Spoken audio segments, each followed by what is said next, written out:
Good afternoon. Welcome to the Heritage Foundation and our Lewis Lehrman Auditorium. We, of course, welcome those who join us on our heritage.org website on all of these occasions. For our guests in-house, we would ask that courtesy check that our mobile devices have been silenced or turned off as we prepare to begin.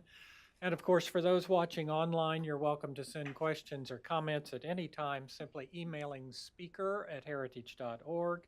And we, of course, will post today's program on the Heritage homepage for everyone's future reference as well. Welcoming our special guest is Daniel Coaches, who serves as our policy analyst for European Affairs in the Margaret Thatcher Center for Freedom.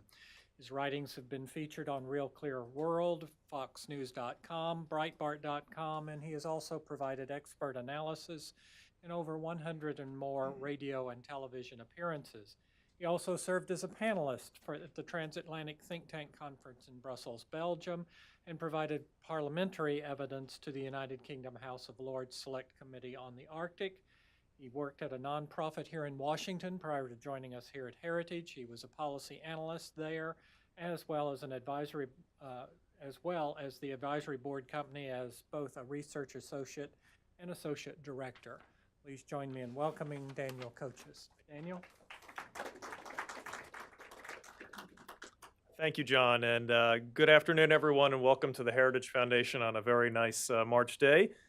Today, in conjunction with our friends from the Warsaw Institute, who we're very appreciative for your cooperation, we are delighted to welcome Dr. Krzysztof Szczerski, Chief of Cabinet to the President of the Republic of Poland.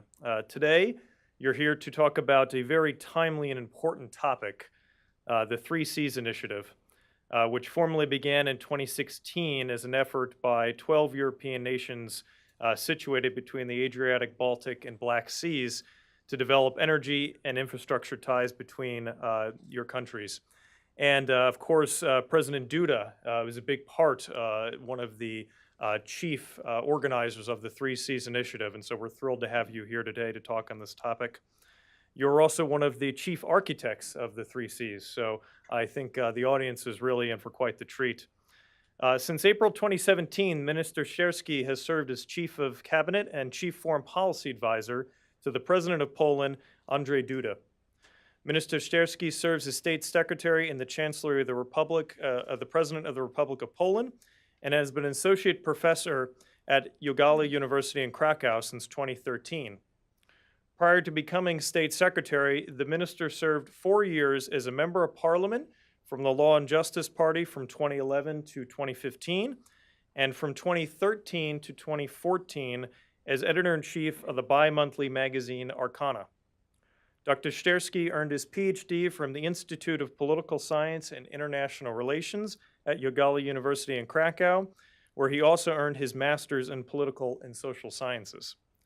Our esteemed speaker today has also served as a strategic advisor to the Law and Justice Party in the European Parliament, a member of the Polish Civil Service Council, Undersecretary of State in the Ministry of Foreign Affairs and in the Office of the Committee for European Integration, and assistant professor at the School of Business at National Louis University.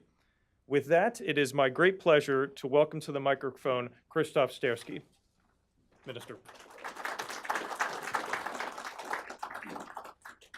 Good afternoon. Thank you very much for inviting me to the Heritage Foundation. Thanks to the Warsaw Institute for cooperation in that event. And thank you very much for extensive introduction. And I'm very, very impressed by the fact that you pronounce my name properly. It's because you used to say that my name is the biggest obstacle in my international career. So thank you very much for that. This is a very, very Polish name, Szczerski, it really is. And thank you very much for also choosing the topic of our today's meeting, meaning the 3 Cs Initiative, because really it is how we see it from Warsaw, from the region, as one of the most important new initiatives that's growing on in Europe of today. This is something really being grassrooted just a few years ago, and it's got quite a significant dynamics, and it's really being maturing as we speak. And the third summit of the 3 Cs Initiative will take place this year in September in Bucharest. And we do hope with the second one organized by Poland in Warsaw last year, was marked by the presence of President Donald Trump. We still hope to have also the American interest and the presence also this year in the Bucharest summit on this way on a high level. What is the 3 Cs? Because I think we need a kind of introduction, which has already been started. This is the initiative of the 12 states of Central Europe, which means the 12 Baltics, the 3 Baltics, Lithuania, Latvia, and Estonia, 4 Visegrad Group countries, Poland, Czech Republic, Slovakia, and Hungary, 2 countries from the former Yugoslavia, Slovenia and Croatia, 2 countries of the Black Sea, Bulgaria and Romania, and Austria. The main idea of the 3 Cs is to unlock the potential of the Central Europe. That's why it is deliberately chosen the symbol of the 3 Cs, because the C is always a symbol of openness, of the access to the Central Europe. So Central Europe as we are discussing it and as we're defining it, there are 3 doors or 3 windows open to the rest of the world, which is the 3 Cs of the Central Europe. And these 3 Cs of the Central Europe is the Baltic Sea, the Adriatic, and the Black Sea. So this is the triangle of the 12 countries being placed in the triangle between the 3 Cs, the 3 open gates to the Central Europe. This idea of the 3 Cs, of the intense cooperation between the 12 countries, started by the presidents, the heads of the states of these countries, came out from the analysis of a deficit that we have to overcome, and the potential that is being locked in between these 3 Cs among these 12 countries. As you know, the Europe been for so long after the Second World War divided into East and West. When it got united in 2004 with the enlargement of the European Union to the Central Europe, always been developing since that, especially since 1989 when the freedom came back to Europe, but especially after 2004 when we rejoined the European Union. It's always been developing on the pattern of the East-West axis, which was natural in a sense because Europe was divided to the East and West. So overcoming this division between East and West was the main target of a developing strategies for Europe. And also, every money and the projects and thinking was all about to overcome this division between East and West. More or less, we were successful in that strategy. Of course, now the Europe still needs investment on that as well. But in the meantime, we still continued, and it's actually emerging even more after the financial crisis after 2008, the fact of the division between North and South. And Europe is now also internally divided between North and South. And it also it's valid for the Central Europe, that the axis North-South was really underdeveloped after the 1989 and after 2004. We've all been trying to get ourselves integrated to the West, which is natural, as I said. But we really somehow forgot the need to organize ourselves also in the North-South axis. And this is one of the deficits we were thinking of while developing the strategy of the 3 Cs. That we need to develop the infrastructure on the corridor north-south within the Central Europe. The second important deficit is, of course, the lower level of development in this region. So still some basic needs for infrastructure investments in this region, and the fact that this region should also be integrated to form a valid and important part of the broader community of the free nations and of the transatlantic or Euro-Atlantic, as we say it in Poland, of the Euro-Atlantic world. Because for Poland and for most of the countries in that region, you can always hear the same notion, which is the Euro-Atlantic community.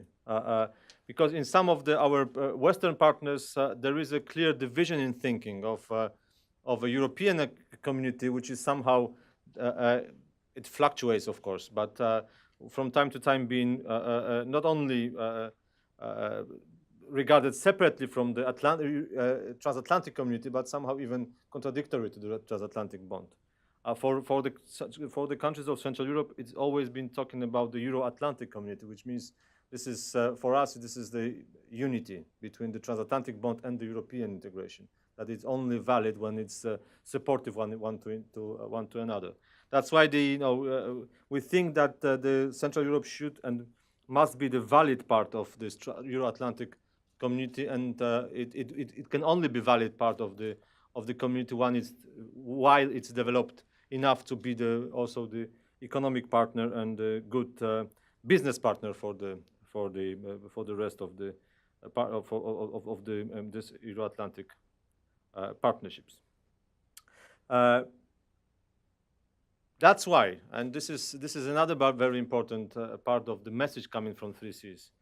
This is from the very beginning meant not to be just a political endeavor, just another political initiative that will be only close to the political circles, and that it should be, that this is just a kind of another group of the leaders in a political sense. That it's from the very beginning meant to be primarily the business cooperation, the economic cooperation, the investment cooperation. That's why there was three topics that has been chosen for the interest of the 3Cs. That the transport infrastructure, the energy infrastructure, and the telecommunications, because that's what we think is the tools to develop the north-south axis in our region, and to develop the subjectivity of the region in the European and Euro-Atlantic policies. So it is, of course, it's got the political umbrella, it's got the political support from the heads of states, but finally it should be just realized in the infrastructure projects in the three areas: transport, telecommunication, and energy. Of course, this all has second meaning, that especially the energy means also the energy security through the diversification of the sources, so the interconnectivity between the countries. That's why the slogan, the motto of the 3Cs is 3Cs means not only Cs in the sense of the sea, but the Cs in the alphabetic sense of the letter C, which is a connectivity, complementarity, and commerciality. Because it is all about connectivity between the group of the countries. It's all about complementarity. That means to build up the complementary development of our region to the rest of Europe, and commerciality, to make it in a way open for public-private partnerships, open for the business investment, open for the business presence in our region. Because what I should also say from the very beginning, we don't want it to be regarded as somehow being contradictory to the mainstream of the European integration.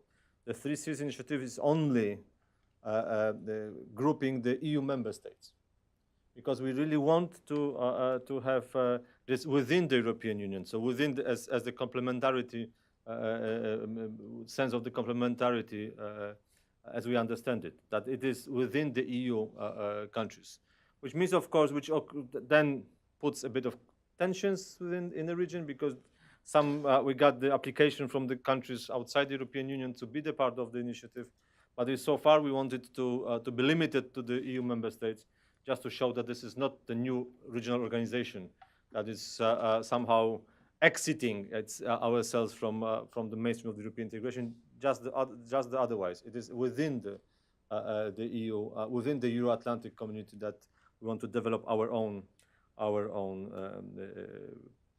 potential. That we want to develop our own to show up our cooperation between ourselves. What is the potential of this region? It is, as I said, it's 12 countries. It's over 112 million people, which is a significant market. The average GDP growth for the area is above 4% in the last year. So this is also quite significantly fast developing group of the countries. The aggregated GDP of the Three Seas countries is over 1.5 trillion of the US dollars. The GDP by purchasing power parity is $3 trillion. The unemployment is, if you compare it to the European average, is lower than the EU average. It's less than 7%. And if you look at from the perspective of the energy security, the countries of the Three Seas Initiative put together import over 40 million cubic meters of natural gas per year, and that should increase by 2030 by 13%. That means this is also the growing market for the gas import and the developing of the gas cooperation. Because as I said, this is primarily all about the interconnectivity, but behind that is also the question of the security and all the countries of the Three Seas sees its future in the diversification of the resources, and especially that in a gas. And you know that every country is now developing its path towards the diversified gas market. How it looks in the practice? In the practice, we are now on a stage of choosing or selecting the flagship projects of the Three Seas Initiative. Those that's going to be realized, both financed by the EU and both financed by the other means. This all should be the projects that interconnect at least 2 or 3 countries of the region in the different areas of the. From the Polish perspective, the flagship project, of course, is what is called the Via Baltica, which is the road from Baltics all the way down to the Balkans. It's Rail Baltica, is the railway project that is also interconnecting the whole region. It is the electricity grid between Poland and the 3 Baltic states, which will connect the 3 Baltics finally to the system of the European Union. Because I don't know if everybody of you knows that the Baltic states are still part of the Soviet electricity network. They should have a grid to the EU electricity system, and that should be done through the grid to electricity grid with Poland, so that it would be they can cut themselves out of the Soviet former Soviet system of electricity system. And of course, from our perspective, is also the LNG terminal in the Świnoujście, which is our gate to LNG, and we are very proud and happy that for the first time, we contracted also the U.S. Gas supply for this LNG terminal in Poland. So the U.S. gas is circulating in the Three Seas gas system, which is important, which just somehow also shows the perspective of the cooperation in this area. So there are this kind of flagship projects. We are now under the selection of the projects, and we hope that by the summit in Bucharest this year, we will be able to present the list of the flagship projects of the three Cs.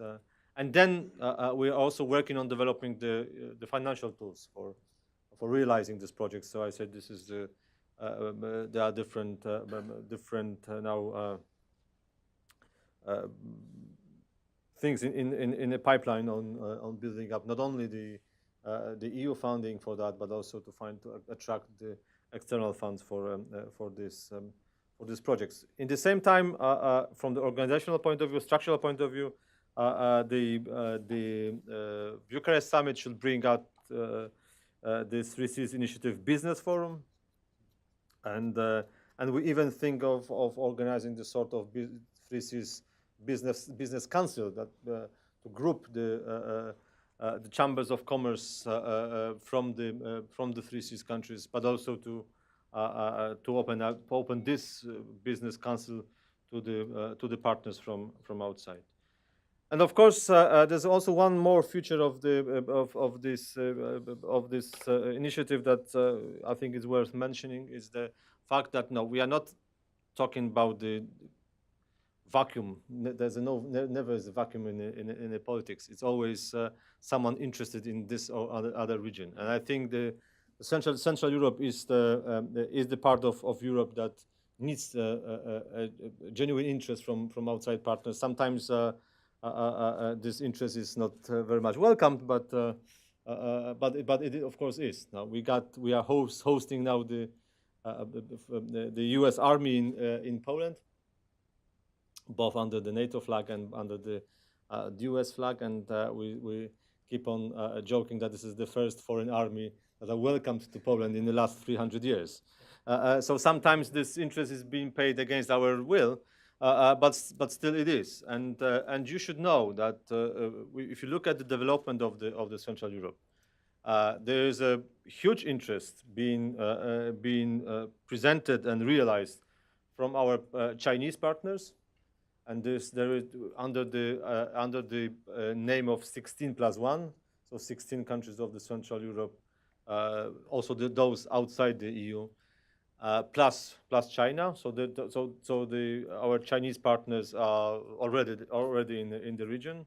There's of course the genuine economic interests of the European partners. I mean, from the West Europe, especially Germany, and this is realized through the EU common market. So for all of our countries, Germany is the first economic partner. So this interest is also being realized through the instruments of the European Union, and that's why you think. And of course, there is interest being presented and proposed by the Gulf countries to penetrate the market of the Central Europe in this way or another. With the investment coming from this Gulf money, and we do believe that to have the balanced development of the region, we also need the genuine U.S. interest in the region. Not only this one that is realized through the NATO and the army presence and our security cooperation, but also through the U.S. more vital presence in the development of the infrastructure and all this, which is building up the subjectivity of the Central Europe through the economic development. And so if you look at it from the broader global perspective, this is one of the regions in the world that you got also sort of need for balancing of the interests of the external partners. Not to mention our big neighboring country called Russia, which of course is present both in the gas market, surely, as you understand, but also in the other markets of this region. So you got the Russia, you got the China, you got the Germany via EU, you got Gulf, and then the 3C is also open for. And I think this is one of the offers for the U.S. Partnership with the region, and as a part of the global strategy, because this is we are talking about the region which is safe, which is stable, which is democratic, which is like-minded with the U.S. So it is obviously very much good partner for this kind of the joint efforts and the joint investment. So I do believe this is the project of the future. The thesis is this is the, as I said, the first grassrooted project of this kind of integration invented, so to say, in Europe for many years, and I think this can be the successful story if it's maturing as so far it is doing, and if it really is also find the support of the, as I say, of the like-minded countries like the United States. Thank you very much. Thank you.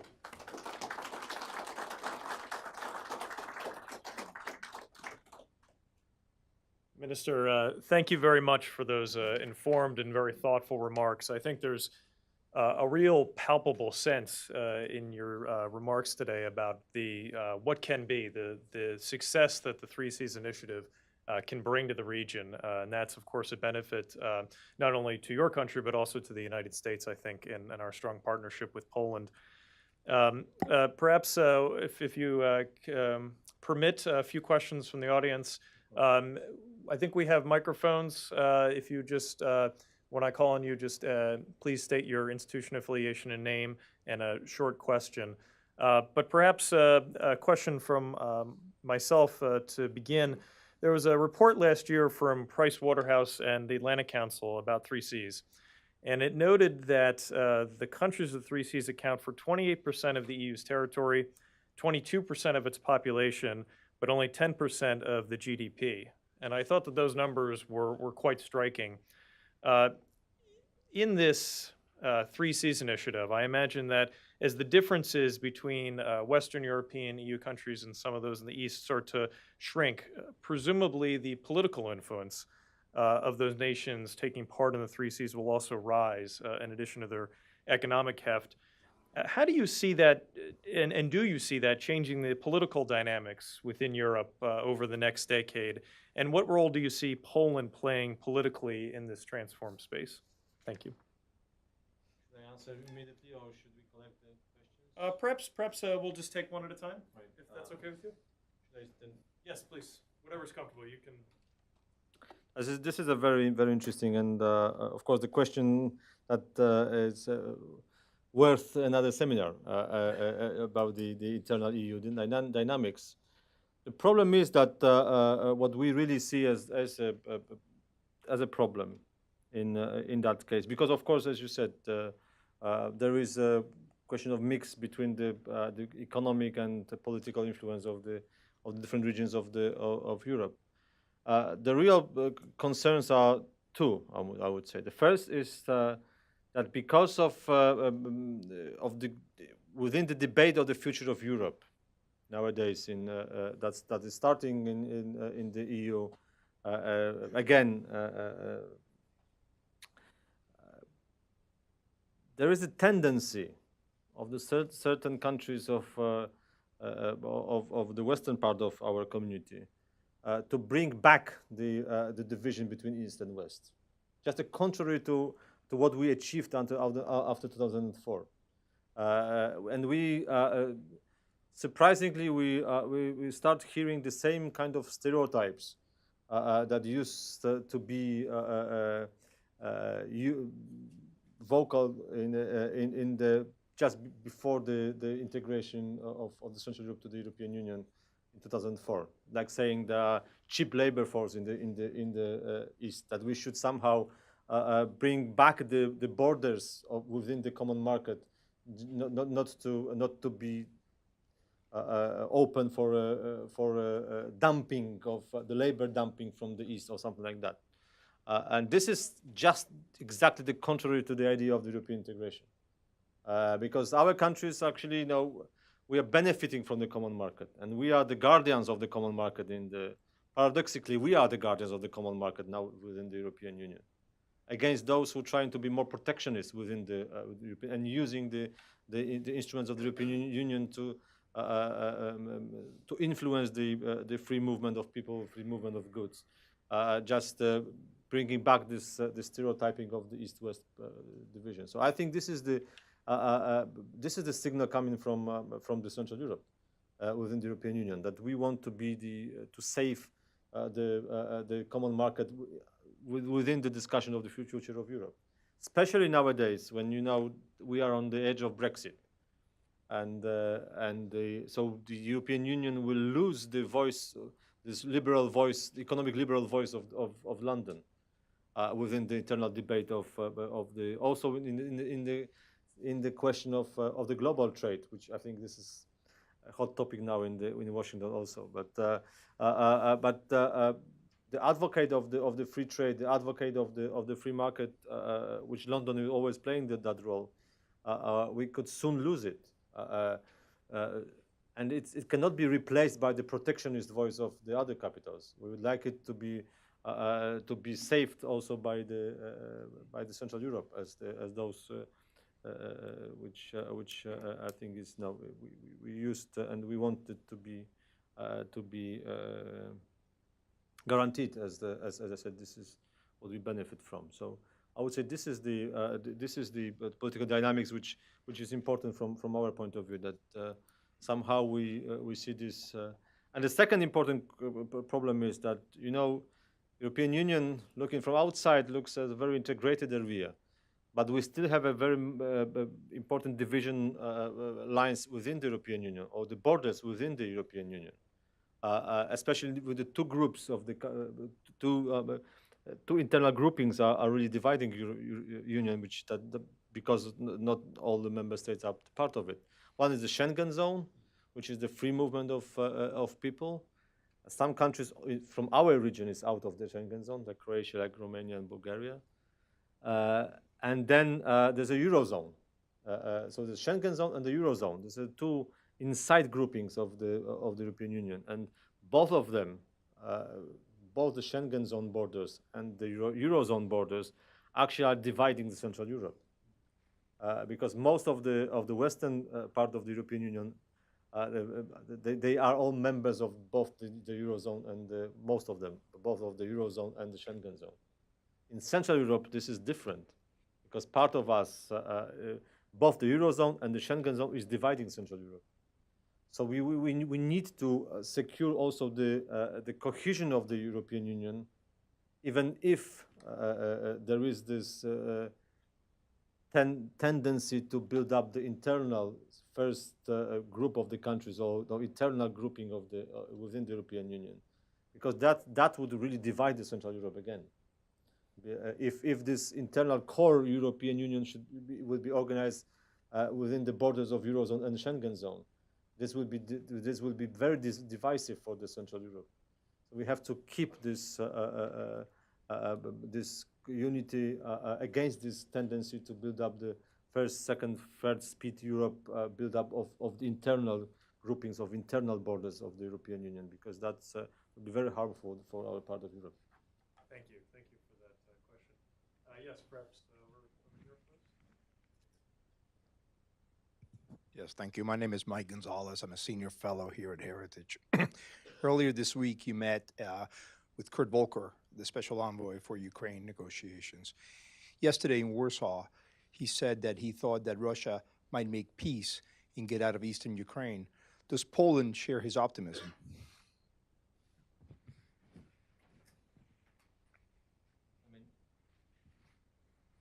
I would say,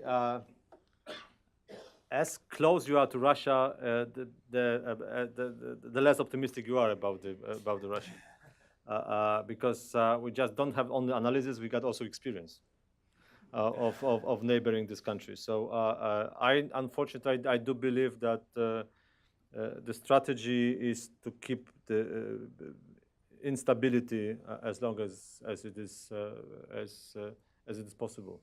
That it's not just to it's just to keep this region in an unstable situation, either through the frozen conflicts or through this kind of mild tension or intense conflicts. And this is this should be also I think this also needs a reflection that the Polish-Ukrainian border is the last safe border in Europe towards east. Next one is already the war border, which is the eastern Ukraine. If you go in south, there's a frozen conflict in Transnistria. If you go further east, there's a frozen conflict in Georgia. So we are on the edge, and this is very this is one of the primary question of the Polish foreign politics nowadays. That we are the both the border country both of the European Union and NATO, and we are paying the price for being the border country. And we are bordering with the region of instability. So this is for us the unfortunate, I would say, situation when we are neighboring the war zone, so to say. This way, as I said, on the different intents of this of the conflict. The second problem is that Georgia, 2008, and Ukraine in the recent years, none of these conflicts were wars. If you look at it from the formal point of view, there was no war in a post-Soviet area after the Soviet collapse. Both of them are somehow something between what is classical, what is defined in the UN Charter as a war and peace. And this is what also needs a reflection, that we are living in the world that the classical definitions are not really valid for the reality, and we have to somehow be able to respond to the conflict, which has never been declared as a war, but we know that it changed borders. So this is the what I also maybe, if I may humbly propose it for the reflection within the Heritage Foundation analytic circles, that this is something that really needs a good analytic definition, that the borders in Europe changed, even we didn't have a war in Europe for years. We had another question in the back.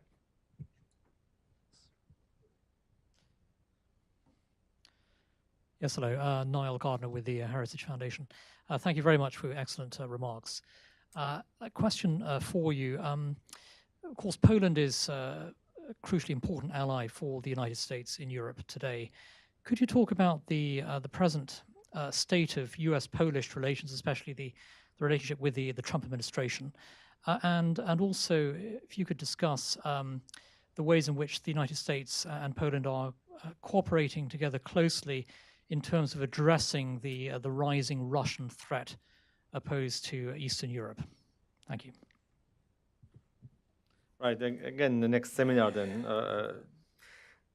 What I would say, the Polish-US or US-Polish strategic partnership, I think, is solid and it should and it's really valued for the geopolitical stability of Europe, and Europe is valid for the geopolitical stability of the world. So I think this is very important for this strategic partnership to be solid and as it is now. What is important, although nowadays, is that we have been able to build up the new instruments of the Polish-EU-US partnership. That we are still thinking of the way to develop this partnership, in a sense to be the realistic partnership. What I'm thinking of, that's what we're discussing now. The 3 Cs is one of the tools that can be developed, that can be explored, and engage more of the U.S. investment and U.S. business attraction to our region. Secondly, we are now the part of the Security Council. Poland is the non-permanent member. U.S. of course is there. So there's a new tool for. We want this place with the record number of votes from the international community.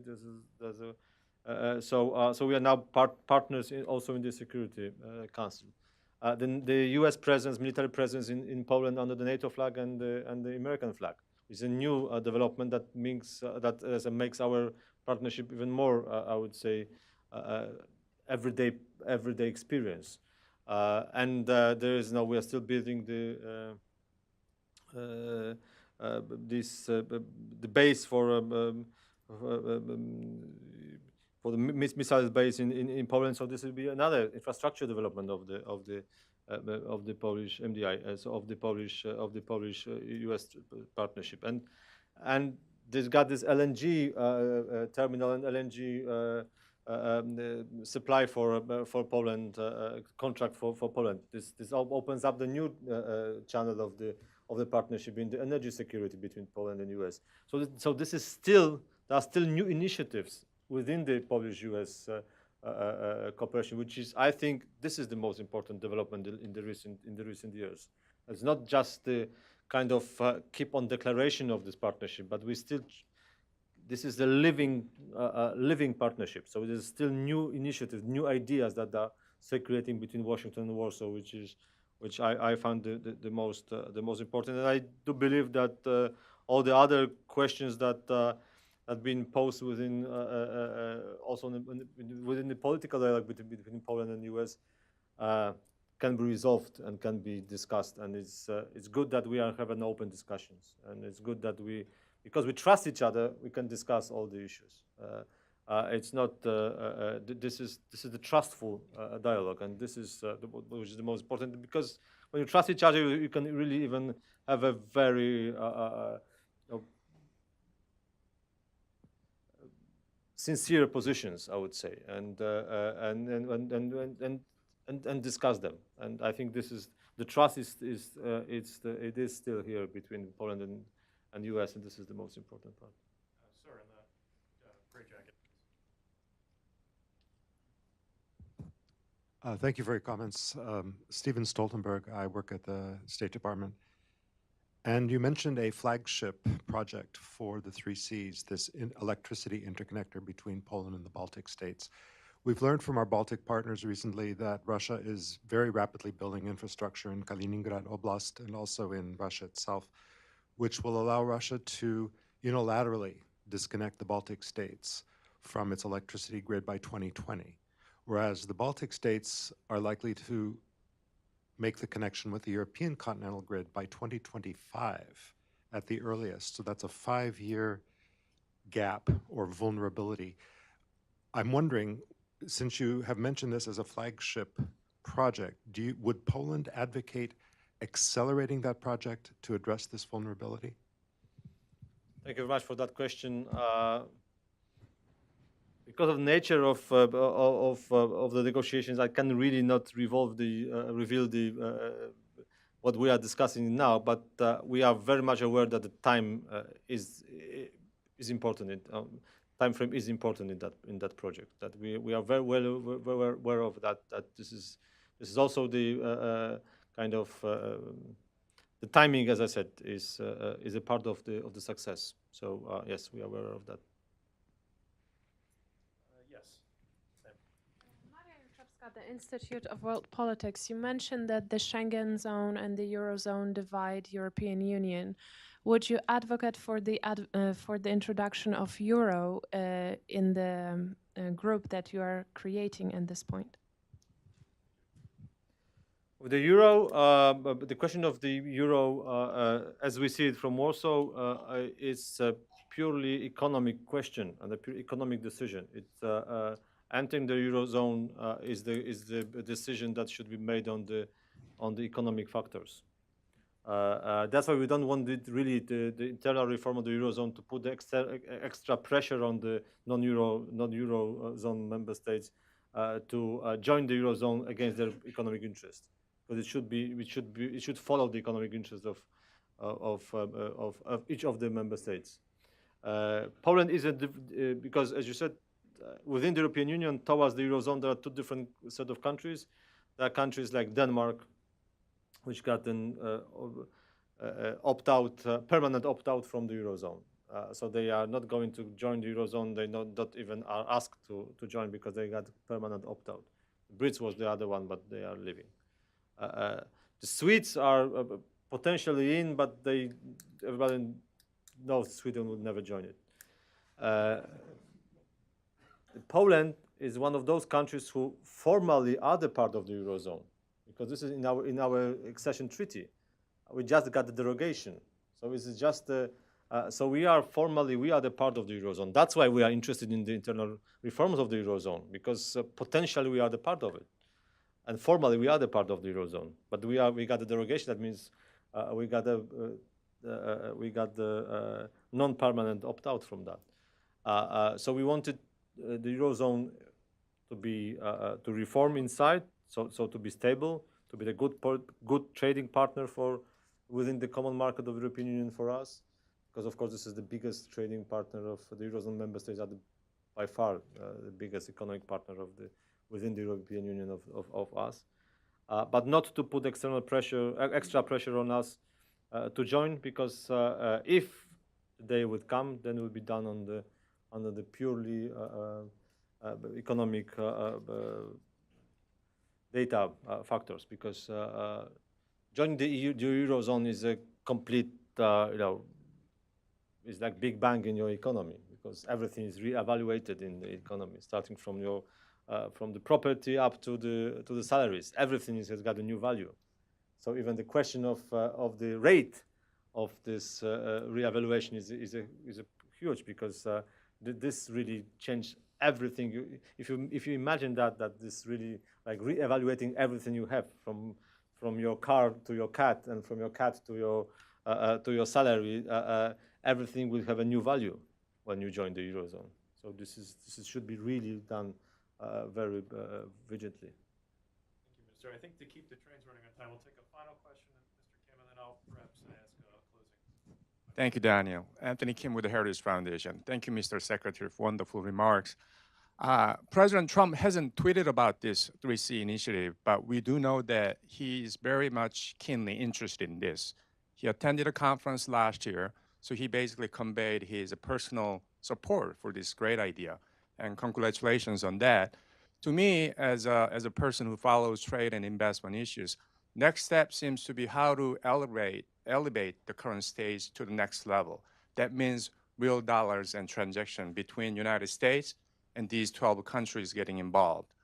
Do you have any coordinated outreach to the United States, for example, to get more support from business side? If not, what kind of roadmap do you have in your mind? Thank you. Thank you for that question. Of course, much depends on the U.S. Policy, including the trade policy and the tariff policy, because of course, if there is a new development in that idea, in that sphere, that will kind of, I would say, also influence the 3Cs and the U.S. business contacts. But apart from that, if you have, I cannot really say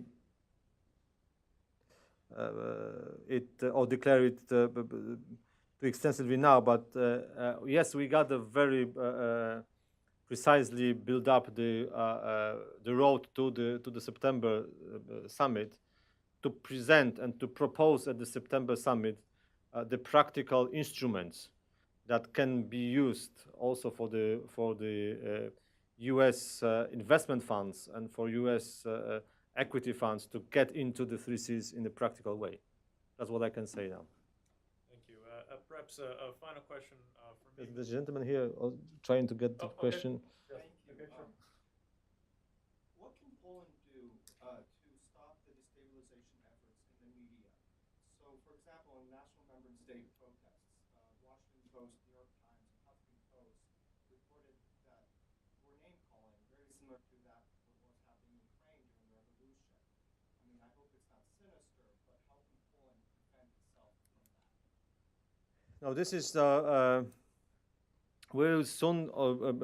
I mean, in the second half of this year, we also have an interesting conference that that's going to be held in Latvia, of the presidents of the European states, of the soft security, and this is the part of this story, because I was surprised by the numbers, but we recently got it from at this conference in Latvia that 60% of the content generated with the words NATO, Poland, all the EFP countries, these enhanced forward presence countries, 60 up to 80% of the content in the social media was generated either by bots or by external actions, deliberate actions of this disinformation, which is really striking if you think that 80% of what you read in the social media is either by bots, by robots, or by the deliberate disinformation actions. That means we are really living in the disinformation world, not the information area. We are living in the disinformation era now. So we have to really think of on a different levels, both from the media world up to the politics, how to respond to the fact that we are living in the disinformation area. Thank you. Thank you. Minister, just a final question, I think, for me, a two-parter, and the first is how you see, you mentioned 16+1, how you see Chinese investment in your country and in the region. Are you concerned about any of the drawbacks and sort of how you see that relationship moving forward?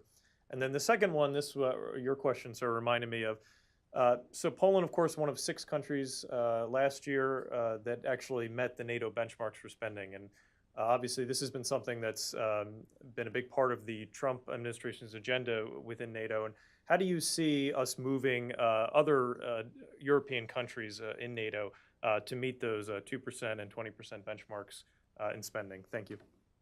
Well, with the benchmark, of course, it's the if the U.S. president cannot do it, we won't be able ourselves to do it.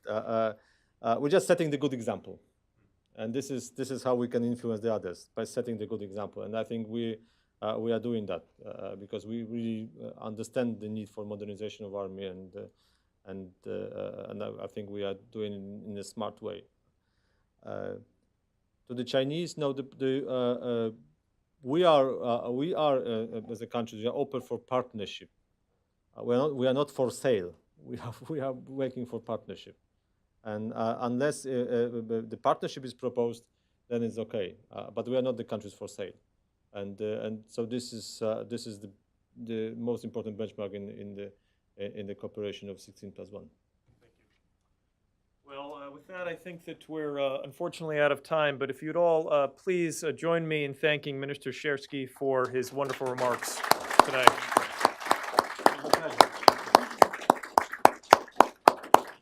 Thank you all for coming out today.